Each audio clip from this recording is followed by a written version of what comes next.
What does it feel like to betray someone you vowed to love forever? When Alex kissed me for the first time, it was so unexpected, like a lightning bolt in a clear sky. My mind blanked, my body electrified. It felt like a high so potent that I was simultaneously terrified and enthralled. That moment was the slow ascent of a roller coaster, gears clicking ominously. And just like any coaster, once it crests that hill, the plunge is inevitable, thrilling and terrifying all at once. Cheating sharpens your awareness, your selfishness, your newfound joy, and the cracks in your marriage you tried so hard to ignore.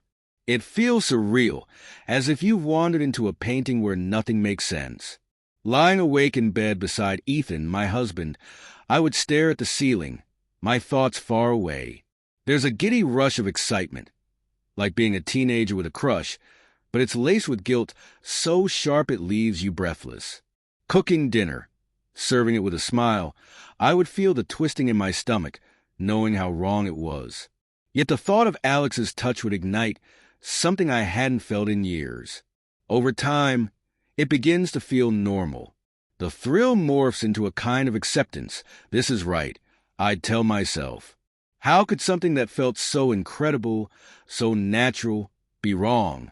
Society's views on monogamy suddenly seemed archaic.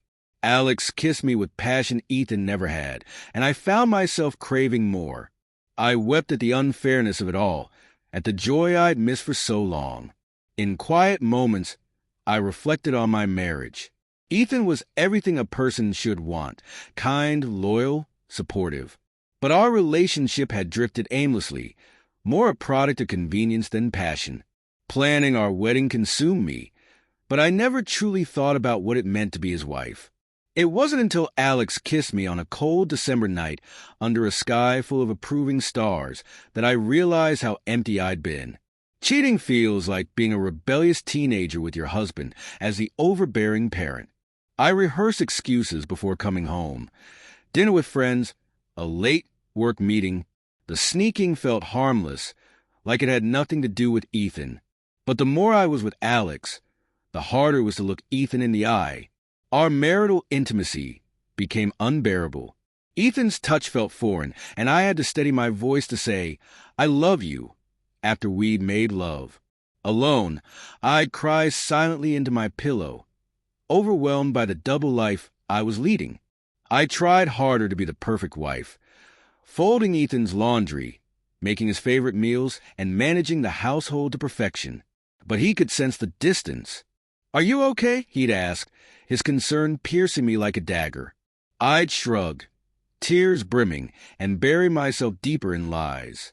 Alex, meanwhile, would kiss the sadness out of me, his arms my refuge from a world I no longer understood.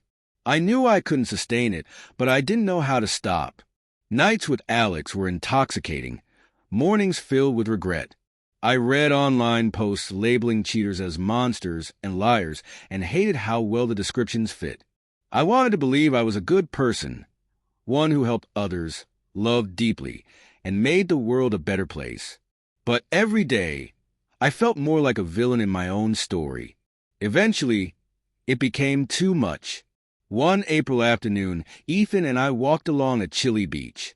My heart pounded as I prepared to tell him everything. We sat on the sand and I stared at the horizon, tears sliding behind my sunglasses. "I've been unfaithful," I whispered, my voice trembling. Ethan's silence was unbearable. Finally, he spoke. "I'm not innocent either." His confession shattered my world. He revealed years of secret encounters with strippers and escorts beginning before our wedding. It was his way of fulfilling desires he couldn't share with me. For a moment, I felt relief. This wasn't all on me. But the relief was fleeting. We tried counseling, but our goals were misaligned. Ethan wanted to rebuild. I wanted freedom. In desperation, he told my family everything, dragging them into the mess. The shame was unbearable. Their disappointment cut deeper than any wound. I moved into my aunt's basement, leaving Ethan in the house we'd shared, and began untangling the threads of our life together. Selling the house felt surreal. like packing away pieces of a life that had never really fit. I stayed with family, trying to rebuild the trust I'd shattered. Ethan and I filed for divorce, and though we spoke less and less, I still wished for his happiness. On quiet walks by the pond, I'd press my hand to an old, wishing tree and hope he'd find someone who could love him the way I never could. Cheating felt like a paradox. Joy and despair, liberation and entrapment. Ending it was like stepping into sunlight after years of darkness. Painful, but healing. I'm learning to be honest, to rebuild myself into someone I can respect. I'll carry the scars of this chapter forever, but they remind me of who I don't want to be.